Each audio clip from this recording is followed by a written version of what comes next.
اعوذ باللہ من الشیطان الرجیم بسم اللہ الرحمن الرحیم فاما من اوتی کتابہ بیمینہ۔ ہمارا درس تفسیر میں سورہ انشقاق کی پہلی آیت سے ہونا ہے، لیکن چونکہ گزشتہ 2 دروس میں میں نے کچھ آیتیں اس کے پہلے کی پڑھ لی تھی، آیت نمبر 6 تک، لہٰذا آیت نمبر 7 کی تلاوت آپ کے سامنے کی ہے، اور متن سے اگرچہ ہم شروعات جو کریں گے وہ پہلی آیت سے کریں گے۔ دیکھیے، سورہ انشقاق جیسا کہ میں نے پہلے عرض کیا 25 آیتیں ہیں، اس میں مکے میں نازل ہونے والی سوروں میں سے یہ سورہ ہے جس میں اصول دین کے سلسلے میں تفصیل سے گفتگو ہوئی ہے۔ اعلان ہوتا ہے اذا السماء انشقت، چونکہ میں اردو میں ترجمے اور بعض کلمات کی وضاحتیں آپ کے سامنے پیش کر چکا ہوں، لہٰذا یہ تفسیر جو ہے وہ آپ کے لیے آسان ہوگی اور اس میں مجھے زیادہ رکنے کی ضرورت نہیں ہے۔ اذا السماء انشقت، اس کا مطلب کیا ہوا؟ انشقت انصداد کہتے ہیں برابر سے 2 ٹکڑے ہو جانے کو، ٹوٹ جانے کو۔ الشق بالنصف، یہ ہے انصداد کا مطلب۔ گویا جو انشقاق کا مطلب ہے وہی انصداد کا مطلب ہے، اور انصداد کا مطلب وہی انشقت کا ہے، اور انشقت آپ کے لیے انصداد سے زیادہ واضح ہے۔ وعن علی ابن ابی طالب علیہ السلام، مولا کائنات سے نقل ہوا ہے، تنشق من المجرۃ۔ میں نے جیسا اس کے پہلے بھی آپ کی خدمت میں گزشتہ درس میں عرض کیا کہ مولا کائنات کی روایت ہے، ستارے اپنی کہکشاؤں سے ٹوٹ جائیں گے، نکل جائیں گے، انشقاق ہو جائے گا ستاروں کا۔ مجرہ یعنی کہکشا اردو میں اور فارسی میں کہیں گے آپ۔ وَأَذِنَتْ لِرَبِّهَا، اذنت لربها کا کیا مطلب ہوا؟ استمعت وانقادت لارادتہ، یعنی آسمان اپنے رب کی بات کو سنے گا، اطاعت کرے گا اور اس کے ارادے کو محقق کرے گا، ٹھیک ہے۔ وحقت، حقت کے بارے میں فرماتے ہیں جوئلت حقیقتاً بذالک، اس کو اسی کام کے لیے حقیقت قرار دیا گیا۔ مطلب کیا ہوا؟ یعنی آسمان، جیسا کہ اس کے پہلے فارسی اور اردو کے میں نے کچھ ترجمے آپ کے سامنے عرض کیے کہ سزاوار یہی ہے، مناسب یہی ہے کہ وہ خدا کا حکم مانے، ٹھیک ہے۔ آسمان جو ہے وہ اللہ کے حکم کو مانتے ہوئے انشقاق پیدا کر لے گا، یا انشقاق واقع ہو جائے گا آسمان میں حکم ربانی کی بنیاد پر۔ وَإِذَا الْأَرْضُ مُدَّتْ، اور اس وقت کہ جب زمین پھیلا دی جائے گی۔ اِذَا الْأَرْضُ مُدَّتْ، مدت یعنی بسطت، پھیلا دی جائے گی۔ اور سویت، یا اس کا تسویہ کیا جائے گا، یعنی اس کو برابر کر دیا جائے گا، پہاڑ اور دوسری چیزیں جو ہیں وہ بالکل برابر ہوگی، مسطح ہو جائے گی زمین۔ اور زیدہ فی سعتہا، تو یا تو پہاڑ وغیرہ، جیسا کہ پہلے اس کے اشارہ کر چکا ہوں میں، پہاڑ وغیرہ ہٹا کر کے زمین بالکل برابر کر دی جائے گی، مسطح زمین ہو جائے گی، پوری روئے زمین پہ یہاں سے لے کے وہاں تک جتنے لوگ ہیں سب ایک دوسرے کے برابر میں ہوں گے، اور دیکھنا ایک دوسرے کے لیے آسان ہو جائے گا، رکاوٹیں نظر کی دور ہو جائیں گی۔ ایک حشر کا میدان ہوگا، میدان کی شکل میں پوری زمین ہوگی۔ اور زیدہ فی سعتہا، یا اس کی وسعت میں اضافہ کر دیا جائے گا، زمین کی وسعت میں۔ وہ کیسے ہوگا؟ وہ اسی طریقے سے ہوگا، بِإِزَالَةِ جِبَالِهَا وَبِنَائِهَا، جو زمین پہ بڑے بڑے پہاڑ ہیں یا بڑی بڑی بلڈنگیں جو یہاں سے لے کے وہاں تک یعنی 500 میٹر میں پھیلی ہوئی ایک بلڈنگ ہوتی ہے، یہ ساری بلڈنگیں اور سارے جو وہ ہیں پہاڑ ہیں، یہ سب زائل کر دیے گے، مطلب ہٹا دیے، ختم کر دیے جائیں گے، تو زمین میں وسعت آ جائے گی، زمین میں امتداد پیدا ہو جائے گا۔ وَأَلْقَتْ مَا فِيهَا مِنَ الْمَوْتَى وَالْكُنُوزِ، جو میتیں ہیں، مردار ہیں، جو ڈیڈ باڈی ہیں نا، اموات ہیں، اور جو کنز یعنی خزانے گنج ہیں، وہ سب کے سب باہر آ جائیں گے، زمین باہر پھینک دے گی۔ وتخلت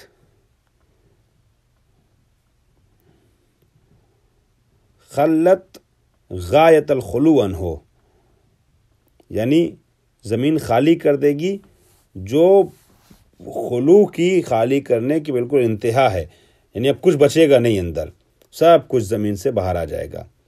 وَأَذِنَتْ لِرَبِّهَا فِي ذَلِكَ وَحَقَّتْ لِلْإِذْنِ، جو بات آسمان کے لیے کہی گئی ہے وہی چیز یہاں زمین کے لیے بھی ہے کہ زمین بھی حکم رب سے اس کام کو انجام دے گی، اور اذن رب پر عمل کرنا یہ زمین کا کے لیے سازگار ہے، ضروری ہے، اور یہ ممکن نہیں ہے کہ حکم ہو اور زمین ایسا نہ کرے۔ وحوزف، آپ سوال یہ کہ اذا آیا ہے نا شروع میں، اذا السماء انشقت، وَأَذِنَتْ لِرَبِّهَا وَحُقَّتْ، وَإِذَا الْأَرْضُ مُدَّتْ، وَأَلْقَتْ مَا فِيهَا وَتَخَلَّتْ، وَأَذِنَتْ لِرَبِّهَا وَحُقَّتْ۔ اب اذا کہہ کے جب ایسا ہوگا تو کیا ہوگا؟ جواب اذا نہیں آیا، نئی بات شروع کر دی گئی۔ یا ایھا الانسان انک کادح الی ربک، اے انسان تو مشقت سے سفر کرنے والا ہے، عمل کرتے ہوئے اللہ کی بارگاہ میں جانے والا ہے۔ تو یہ خطاب انسان سے ہو گیا، وہ اذا کا جواب نہیں آیا۔ کیوں جواب نہیں آیا اور کیا جواب ہو سکتا، اسی کو بیان کر رہے ہیں تفسیر میں۔ وحذف جواب اذا کا جواب حذف ہو گیا ہے تحویلاً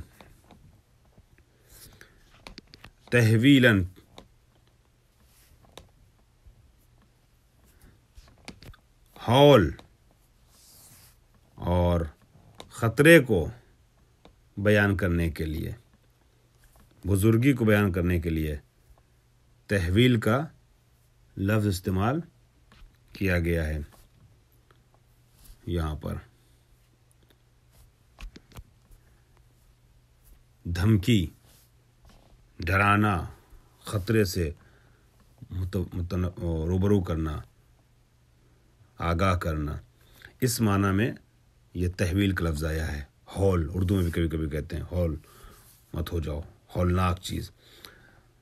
تو اذا کو حذف کیا گیا ہے ابہام کے ذریعے سے، اور ابہام رکھتے ہوئے ابہام کے ذریعے سے ہول میں مبتلا کرنے کے لیے، یعنی متوجہ کرنے کے لیے کہ دیکھو کتنی خطرناک چیز ہے، جب یہ ہوگا تو کیا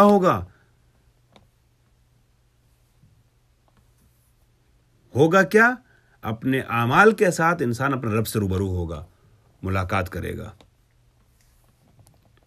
اول دلالت ما بعدہ علیہ، یا اس لیے حذف کر دیا گیا ہے جواب کو کہ جو آگے جملات آ رہے ہیں وہ دلالت کر رہے ہیں جواب کے اوپر، جواب محذوف کے اوپر۔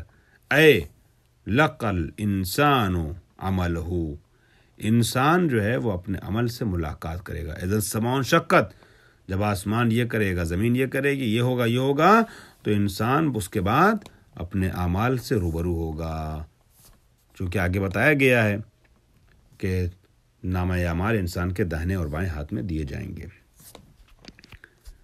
بہرحال اس کی ہولناکی کو بیان کرنے کے لیے، اس کی عظمت کو بیان کرنے کے لیے کیا گیا ہے، جواب کو حذف کر دیا گیا قرآن میں پروردگار عالم کی طرف سے۔ پھر اس کے بعد رب اپنے بندے سے خطاب کرتے ہوئے گفتگو کرتا ہے، یا ایھا الانسان انک کادح یعنی جاہد فی عملک، اے انسان تو بہت کوشش کر رہا ہے اپنے کاموں میں۔ الی ربک یعنی الی وقت لقائہ وہو الموت، اپنے رب سے ملاقات کے وقت تک رسائی کے لیے، اپنے رب سے ملاقات کے وقت تک رسائی کے لیے، مطلب موت کے وقت سے روبرو ہونے کے لیے تو بڑی کوشش کر رہا ہے، بہت بھاگ دوڑ کر رہا ہے، بڑی محنتیں کر رہا ہے۔ کاش کہ یہ بھاگ دوڑ کار خیر میں ہو، تاکہ ملاقات رب سے عمل حسن کے ساتھ ہو اور نتیجہ اچھا ہو. قدحن فملاقی ہے اے رب کا، یہ قدحن مفعول مطلق ہے نا. قادحن قدحن، اے انسان تو اس طریقے سے مشقت کے ساتھ عمل انجام دے رہا ہے جیسے مشقت کے ساتھ انجام دینا چاہیے. فملاقی ہے، بس یہ انسان جو مشقت کے ساتھ عمل انجام دے رہا ہے، اے ربک یعنی یہ انسان ملاقات کرے گا اپنے رب سے. او قدح کا، قد اے ملاقی ہے یعنی ملاقی ربک، اور ملاقی قدحک یعنی تو اپنے اس کوشش سے ملاقات کرے گا، روبرو ہو. کوشش یعنی کیا؟ اے جزاءہو، جزائہی یعنی جو تو نے کوشش کی اس کی جزا پائے گا. کہنے کا مقصد یہ ہے کہ انسان جو بھاگ دوڑ کی دنیا میں، مشغول دنیا میں بھاگ دوڑ کر رہا ہے، زحمتوں مبتلا ہے، جیسے عمل اس دنیا میں بھاگ دوڑ بھری دنیا میں انسان نے انجام دیے ہیں، ویسے ہی جزا اس کو اپنے رب کی بارگاہ میں نصیب ہوگی اور حاصل ہوگی. فَأَمَّا مَنْ أُوتِيَ كِتَابَهُ صَحِيفَةَ عَمَلِهِ بِيَمِينِهِ، پس وہ انسان کے جس کا نامہ اعمال اس کے داہنے ہاتھ میں دیا جائے گا. فَسَوْفَ يُحَاسَبُ حِسَابًا يَسِيرًا، پس قریب اس کا حساب کیا جائے گا. لیکن جو اس کا حساب ہوگا، جو اس کا محاسبہ ہوگا، جو اس سے پوچھ گچھ ہوگی، وہ حساب اس کے لیے آسان ہوگا. وَيَنْقَلِبُ إِلَىٰ أَهْلِهِ فِي الْجَنَّةِ مَسْرُورًا بِمَا أُوتِيَ، اور اب چونکہ نامہ اعمال داہنے ہاتھ میں ہوا ہے، حساب آسان ہو گیا، تو وہ پلٹ کر کے جائے گا. کہاں پلٹ کے جائے گا؟ جنت میں، اپنے اہل کے پاس، مسرور خوشحالی کی حالت میں. وَأَمَّا مَنْ أُوتِيَ كِتَابَهُ وَرَاءَ ظَهْرِهِ، لیکن وہ جس کو اس کا نامہ اعمال پشت کی جانب سے دیا جائے گا. قِيلَ تَغْلُ يُمْنَاهُ إِلَىٰ عُنُقِهِ وَتُجْعَلُ شِمَالُهُ وَرَاءَ ظَهْرِهِ وَيُؤْتَ كِتَابَهُ بِهَا، تو ایسے انسان کا کہ اس کا اعمال اس کے پشت کی جانب سے دیا جائے گا. وہ انسان کے جس کے نامہ اعمال کو بائیں ہاتھ میں پشت کی جانب سے دیا جائے گا، مطلب بائیں ہاتھ میں دیا جائے گا، وہ کیا کرے گا؟ وَأَمَّا مَنْ أُوتِيَ كِتَابَهُ وَرَاءَ ظَهْرِهِ فَسَوْفَ يَدْعُو ثُبُورًا، وہ چلائے گا، چیخے گا، اپنی ہلاکت کی تمنا کرے گا. وَيَصْلَىٰ سَعِيرًا، اور جہنم میں ڈال دیا جائے گا. انشاءاللہ اس جملے کی کچھ وضاحت جو ہے وہ آگے بیان کی جائے گی، لیکن ابھی اشارتاً بس یہ عرض کر رہا ہوں کہ سورہ اسراء میں بھی اور دوسری جگہوں پہ بھی خالق کائنات نے نام اعمال کا تذکرہ کیا ہے کہ دو طریقے سے نام عمل دیا جائے گا. یوم ندعو کل اناس بامامہم فمن اوتی کتابہ بیمینہ اولئک یقرؤون کتابہم ولا یظلمون فتیلا. انسان جب محشر میں بلائے جائیں گے دو طریقے ہوں گے، کچھ بائیں ہاتھ میں نام اعمال لے کے آئیں گے، کچھ کا نام اعمال داہنے ہاتھ میں دیا جائے گا. جن کا نام اعمال ان کے داہنے ہاتھ میں دیا جائے گا وہ اظہار مسرت کے ساتھ اپنے نام اعمال کو پڑھتے ہوئے نظر آئیں گے، لوگوں کو سناتے ہوئے نظر آئیں گے.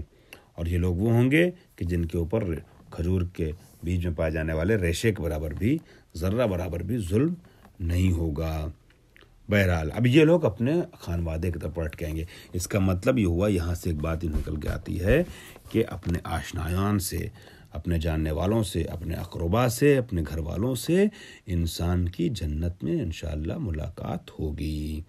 ٹھیک ہے، اس کی تفصیلات علماء نے بڑی کتابوں میں تحریر کی ہے، اور کچھ تفصیلات جو ہیں سب پہ مبہم ہیں حقیقت امر، لیکن اجمالی طور پہ یہ کہا جا سکتا ہے کہ انسان اعمال حسن انجام دینے کے بعد محشر میں جنت میں جب جائے گا تو اپنے خاندان والوں سے، اپنے گھر والوں سے ملاقات کرے گا.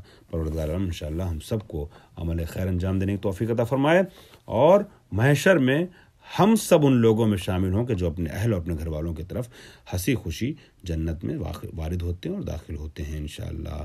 واخر دعوانا الحمدللہ رب العالمین.